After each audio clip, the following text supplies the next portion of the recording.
ஒரு குட்டி கதை சொல்றேன் கேக்குறீங்களா? 2 நிமிஷம் தான், கேட்டு போயிடுங்க. ஒரு ஊர்ல பாத்தீங்கன்னா, அப்பாவும் ஒரு 4 வயசு பொண்ணும் வாழ்ந்துட்டு இருக்காங்க. அந்த பொண்ணுக்கு பாத்தீங்கன்னா, எல்லாமே அவங்க அப்பா மட்டும்தான். எங்க போனாலுமே அப்பா கைய பிடிச்சு குடுகுடுன்னு தான் ஓடிட்டு இருப்பா. ஒரு நாள் சாயங்காலம் பாத்தீங்கன்னா, ஒரு மழை வர டைம். ஒரு மேகமூட்டமா இருந்திருக்கு. இவங்க என்ன பண்ணிருக்காங்க, சொந்தக்காரங்க வீட்டுக்கு போயிட்டு வருவோன்ட்டு கிளம்பிட்டாங்க. போற வழியில அந்த பொண்ணு வந்து சின்ன சின்ன கேள்விகள்லாம் இருக்கு வந்து அப்பாட்ட கேட்போம் இல்லையா, அந்த மாதிரிலாம் கேட்டுட்டு போயிட்டு இருக்காங்க. அது அப்படியே ஒரு என்ன பண்ணிருக்காரு, ரசிச்சுக்கிட்டே வந்துட்டு இருக்கிறாரு.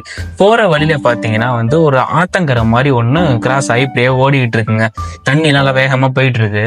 இவனு உடனே அங்க பொண்ணுக்கு வந்து சின்ன பயம் வந்துட்டு, அப்பா இது எப்படிப்பா கிடக்க போறோம், இந்த மாதிரி ஸ்பீடா ஓடிட்டு இருக்கே அப்படின்னு கேட்டு அவர் உடனே இப்படி தோல்ல கை வச்சு சொல்றாரு, அதெல்லாம் பயப்படாதம்மா, நீ என் கையை நல்லா இறுக்கி பிடிச்சிக்கோ, நம்ம வந்து பாதுகாப்பா போயிடலாம், அதை கடந்து போயிடலாம் அப்படின்னு அவர் சொல்றாரு.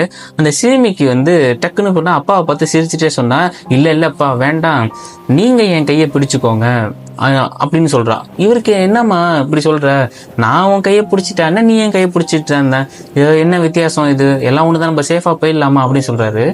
அந்த பொண்ணு வந்து சிரிச்சுக்கிட்டே ஒரு நம்பிக்கையோட, மனசுல நம்பிக்கையோட ஒண்ணு சொல்றா, நான் உங்க கையை பிடிச்சிருந்தா எனக்கு பயம் வந்த உடனே டக்குன்னு என்ன பண்ண, விட்டாலும் விட்டுருவேன், ஆனா நீங்க என் கையை பிடிச்சுக்கிட்டீங்கன்னா எந்த சூழ்நிலையுமே என்னை விட மாட்டீங்க அப்படின்னு சொன்னா, அந்த அப்பாவுக்கு வந்து உடனே வந்து ஒரு சந்தோஷம், பயங்கரமா சந்தோஷம் ஆயிடுச்சு.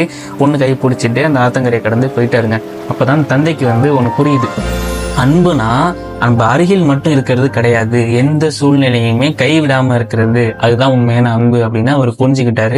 மாரல் ஆஃப் த ஸ்டோரிஸ் அப்படின்னா, நம்ம ஒருத்தங்க மேல அன்பு வச்சிருக்கோம் அப்படின்னா, அவங்களுக்கு ஒரு சூழ்நிலை இருக்கும் போது அவங்க பக்கத்துல இருக்கிறது மட்டும் இல்ல, எந்த சூழ்நிலையா இருந்தாலும் கைவிடாம அவங்கள பிடிச்சிக்கிறது தான் உண்மையான அன்பு அப்படிங்கிறத அவங்க அப்பா புரிஞ்சுக்கிட்டாரு. ஒரு சின்ன ஒரு கதையில இவ்வளவு லெசன் இருக்கு. பிடிச்சிருந்தா லைக் பண்ணுங்க, சப்ஸ்கிரைப் பண்ணுங்க.